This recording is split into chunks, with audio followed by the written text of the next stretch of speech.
This is a momentous day. It's Thursday, October 9th. Now 2 years and 2 days since Hamas brutally invaded Israel and took our people hostage. It also marks 2 years in the Jewish calendar since they were kidnapped on what was supposed to be the joyous holiday of Simchat Torah. We have hit a critical point in this war. From day one of this war, the Prime Minister laid out 3 objectives: the return of all of our hostages, the defeat and dismantling of Hamas, and ensuring Gaza no longer poses a threat to Israel. All of the Prime Minister's objectives have now been achieved. Prime Minister Benjamin Netanyahu last night announced approval of the first phase of the plan for all of our 48 hostages to be released by Hamas terrorists who have held our innocent people for 734 days.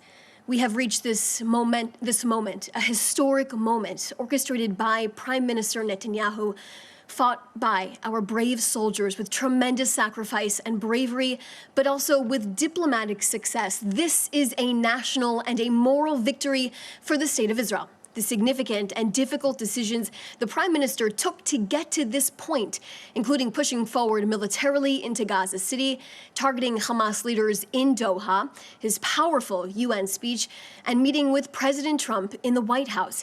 It squeezed Hamas to this point, forcing them to come back to the table. Through every day of this war, every victory that led us to this point since the beginning, Prime Minister Netanyahu has made it abundantly clear we will not rest until all of our hostages return home and our goals are achieved.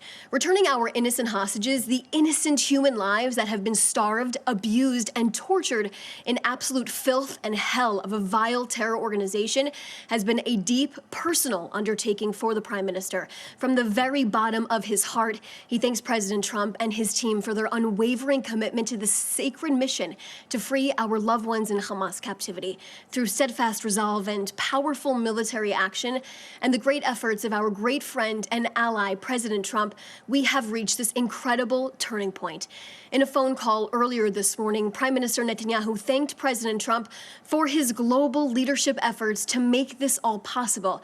It was a very emotional and a warm conversation as both leaders congratulated each other on this historic achievement. Now, both Prime Minister Netanyahu and President Trump agreed to continue their cooperation here.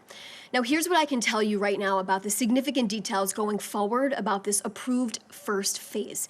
Tonight at 5 p.m. Israel time, there will be a cabinet meeting, and at 6 p.m. Israel time, there will be a government meeting taking place. Now, within 24 hours after the cabinet meeting takes place, a ceasefire will then begin in Gaza. The IDF will then redeploy to the yellow line as shown on maps, which have been widely distributed at this point in time.